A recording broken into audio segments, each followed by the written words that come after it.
پیچھے شہیر نے بغیر کسی بات کا اثر لیے گائے اسٹارٹ کرتے ولی کی طرف دیکھا جو اسی کی طرف شہربانوں سے بھی زیادہ بے یقینی سے دیکھ رہا تھا۔ شہیر مسکرا کر کار آگے لے گیا۔ ولی نے بھی کندھے اچکا دیے کہ جب الزام لگ ہی گیا ہے، موڈ بنا ہے تو بنا ہی لیتے ہیں۔ اس نے تقریباً عصر کے وقت شہربانوں کو گھر چھوڑا تھا اور اب رات کے 10 بج رہے تھے مگر وہ واپس نہیں آیا۔ شہربانوں نے غصے سے منہ پھلائے بیڈ پر بیٹھی کوئی کتاب پکڑ رکھی تھی، وہ پڑھ نہیں صرف الفاظ کا گھور رہی تھی۔ بڑے آئے اماں کو تو بڑی شوخی سے کہا تھا 1 ہفتہ رہیں گے، اب 4 گھنٹے میں مجھے واپس لے آئے کہ ضروری کام تھا۔ اگر ضروری کام تھا تو ولی کو بھی گھمانے نہ لے کر جاتے، اب پتہ نہیں کون سی جگہ گھومنے گئے ہیں، گھر کا راستہ ہی بھول گئے ہیں۔ بھائی کے موڈ کی بڑی پرواہ ہے۔ سفید کاغذ کے سیاہ الفاظوں کو گھورتی وہ دل میں شہیر کو کوس رہی تھی۔ نظر اٹھا کر ٹائم دیکھا، گھڑی 10:15 کا ٹائم دکھا رہی تھی۔ ٹھگ سے کتاب بند کرتے پٹکنے والے انداز میں سائڈ ٹیبل پر رکھی اور کمبل سیدھا کرتے ہوئے اونچا بڑبڑانے لگی، مجھے نہیں بننا ان کی اچھی بیوی، خود باہر موج مستی کرے اور میں ادھر انتظار کروں ان سلطانوں کا۔ مجھ سے بھری ناراضگیوں سے کہتی وہ کروٹ لیتی آنکھیں بند کر گئی۔ اگر نیند بھی کہاں آ رہی تھی لیکن وہ ڈھیٹ بن کر سوتی بنی رہی۔ ابھی کچھ دیر ہی گزری تھی جب کمرے کا دروازہ کھلا اور کوئی اندر آیا مگر شہربانوں نے آنکھیں نہیں کھولی۔ وہ آہستہ سے بیڈ پر بیٹھا اور اس کے بالوں کو نرمی سے سہلایا۔ شہربانوں کا دل کیا وہ آنکھیں کھول دے مگر نہیں، وہ ناراض تھی۔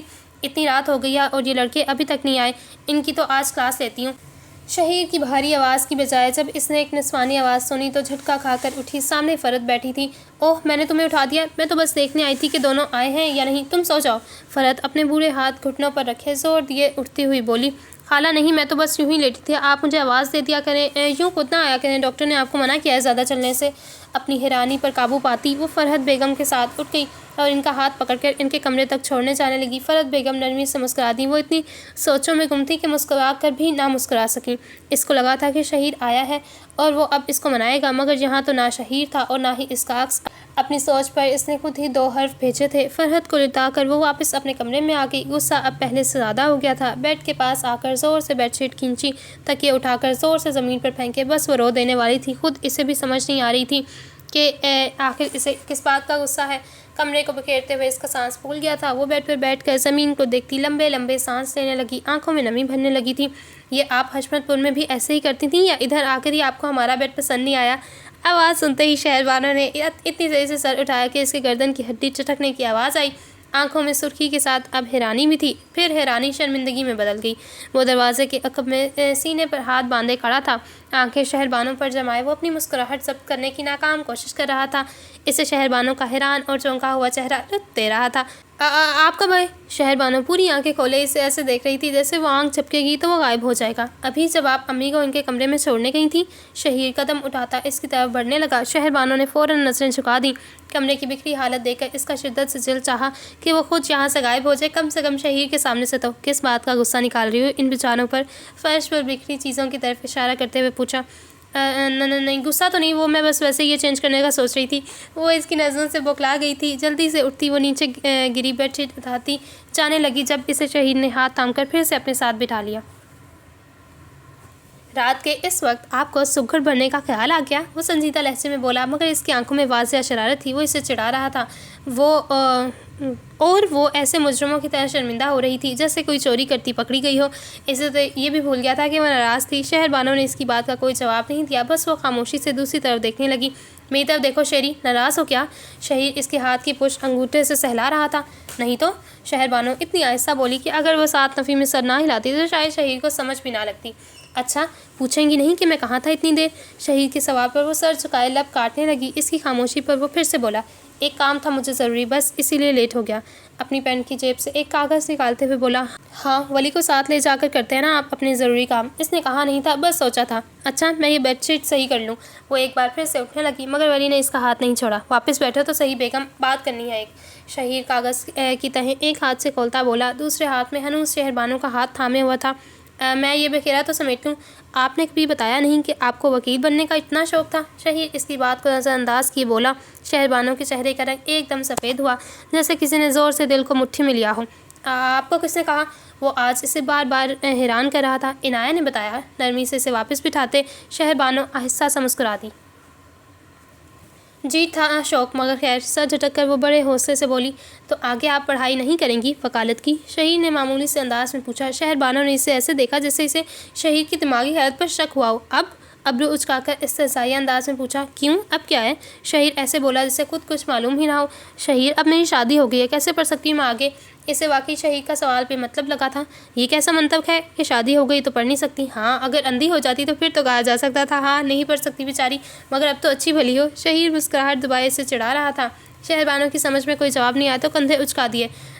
تفتیش مکمل ہو گئی ہو تو کمرہ سمیٹ لوں ذرا؟ اس کے ہاتھ سے اپنا ہاتھ چھڑواتی بولی تو شہیر نے اس کے ہاتھ پر گرفت مضبوط کر دی۔ وکیل بنو گی؟ شہیر اس کی آنکھوں میں دیکھتا بولا۔ شہر بانو کو اپنی سماعتوں پر یقین نہیں ہوا۔ سوال اتنا غیر متوقع تھا کہ اسے یہ بھی سمجھ نہیں آیا کہ وہ رد عمل کیا دے۔ شہیر اس کے چہرے سے نظر ہٹا کے اس کے بکھرے بالوں کی طرف دیکھتا۔ لمبے بال کمر پر بکھرے ہوئے تھے، کچھ رٹیں چہرے پر گری تھیں۔ شہیر نے ہاتھ بڑھا کر چہرے پر آئے بال کان کے پیچھے عرصے۔ مجھے جب پتہ چلا کہ میری بیوی وکیل بننا چاہتی ہے اور میری وجہ سے نہیں بن پائی تو مجھے برا لگا کہ میں تمہارے راستے کا روڑا بن گیا۔ وہ اب اس کی آنکھوں میں دیکھتا کہہ رہا تھا۔ شہر بانو مجسمہ بنی سے سن رہی تھی۔ تمہیں آج کیا اور تمہارا لاء کالج میں ایڈمیشن کروا کر آ گیا۔ مجھے تمہاری خواہش پوری کرنے کا ذریعہ بننا ہے، تمہاری خواہش کا روڑا نہیں۔ شہیر مسکراتا بغور اس کے تاثرات جانچتا اس کی طرف ہاتھ میں پکڑا کاغذ بڑھاتے ہوئے بولا۔ شہر بانو کے پہلے ہونٹ ہلے مگر تھم گئے، الفاظ لبوں پر آ کر دم توڑ گئے۔ اس کی آنکھوں سے ایک قطرہ نکل کر اس کے گال پر پھسلا۔ شہیر کی مسکراہٹ اس کے آنسو دیکھ کر فوراً غائب ہو گئی۔ اچھا تم اس طرح رو کر میرا سرپرائز خراب کرو گی کیا؟ اس نے آنسو صاف کرتے ہوئے معصوم سے انداز میں بولا تو شہر بانو کا ضبط ٹوٹ گیا۔ وہ ہچکیوں کے ساتھ رونے لگی۔ شہیر نے اس کے اس طرح رونے پر ایک لمبی سانس بھری اور نرمی سے اسے اپنے ساتھ لگا لیا۔ اسے اس وقت رونا ہی تھا۔ کافی دیر وہ اس کے کندھے پر سر ٹکائے خاموش ہچکیوں کے ساتھ روتی رہی۔ چلو اب بس بھی کرو، مجھے اپنے آنسوں سے نہلانا ہے تم نے۔ اب وہ کافی دیر رونے کے بعد بھی اسے چپ ہوتی نظر نہیں آئی تو نرمی سے اس کے آنسو صاف کرتے بولا، مجھے سمجھ نہیں آ رہی میں کیا کہوں۔ اپنی ہی بات پر روتی آنکھوں کے ساتھ وہ ہنس دی۔ شہیر بھی اس کے ساتھ مسکرا دیا۔ میں نے کبھی نہیں سوچا تھا کہ آپ اس طرح مجھے سمجھیں گے، وہ شہیر کی طرف دیکھتی بولی مگر اس کی آنکھوں میں نہیں دیکھ رہی تھی۔ شہیر نرم مسکراہٹ کے ساتھ اسے سن رہا تھا۔ جب ابو نے مجھ سے شادی کی بات کی تو میرے دل میں یہ بات آئی کہ میں آپ سے پوچھوں گی، شاید آپ اجازت دے دیں، مگر پھر میری ایک سہیلی نے کہا کہ مرد تو ہرگز برداشت نہیں کرتا کہ اس کے گھر کی عورت اس طرح مردوں کے ساتھ کندھے سے کندھا ملا کر چلے، وہ تو عورت کو اپنے پیچھے دیکھنا چاہتا ہے۔ تو میں چپ ہو گئی۔ وہ اس بات کو اپنے اندر ہی دبا لیا، لیکن روز مجھے اس کا خیال آتا تھا۔ میں جھٹک دیتی تھی کہ یہ ناممکن ہے تو اس کے بارے میں سوچنا بھی نہیں۔ میں نے تو اس کے لیے دعا مانگنی بھی چھوڑ دی تھی، مگر آج آپ نے جو کیا میں بتا نہیں سکتی میں کتنی خوش ہوں، مجھے الفاظ نہیں مل رہے۔ شہر بانو مسکراتے ہوئے بول رہی تھی اور وہ اس کی آنکھوں میں دیکھتا سن رہا تھا۔ اسے آج شہر بانو کی مسکراہٹ اصلی لگی۔ ایسا نہیں تھا کہ وہ پہلے مسکراتی یا ہنسی نہیں تھی، لیکن پہلے جب وہ مسکراتی تھی تو اس کی آنکھیں اس کی مسکراہٹ کا ساتھ نہیں دیتی تھیں، اور آج جب وہ مسکرا رہی تھی تو اس کی آنکھیں رونے کے باوجود مسکرا رہی تھیں۔ شہری میں ان مردوں میں سے نہیں ہوں جو عورت کی کامیابی سے ڈرتے ہوں یا ان کے خوابوں کو اہمیت نہ دیں۔ میرے لیے میرے شریک حیات کی تمام تر خواہشیں اور خوشیاں اسی طرح ضروری ہیں جیسے کہ مجھے میری خوشیاں ضروری ہیں۔ وہ اس کے آنسو صاف کرتے ہوئے نرمی سے کہہ رہا تھا۔ میں یہ کبھی نہیں چاہوں گا کہ تم مجھ سے پیچھے رہو، بلکہ میں تو چاہوں گا کہ تم میرے ہم قدم رہو، میرے برابر۔ آخر ہم سفر ہی تو ہے نا۔ میں تمہارے راستے میں آنے والے کانٹے سمیٹ لوں گا، بس تم مجھے اپنے راستے کا کانٹا ہرگز مت سمجھنا۔ شہیر شکریہ، وہ اتنے جذب سے بولی کہ شہیر کا دل کیا وہ ہمیشہ ایسے ہی بولتی رہے۔ اب شکریہ کہو گی اپنے شوہر کو؟ شہیر بیڈ کی پشت سے سر ٹکائے سینے پر ہاتھ باندھ گیا۔ تو اور کیا کہوں؟ شہر بانو نے ہنس کر پوچھا۔ ایک کپ چائے؟ شہیر سوچتے ہوئے بولا، ابھی لائی۔ وہ ہنستی ہوئی اٹھنے لگی، پھر فرش پر بکھیرا نظر آ گیا۔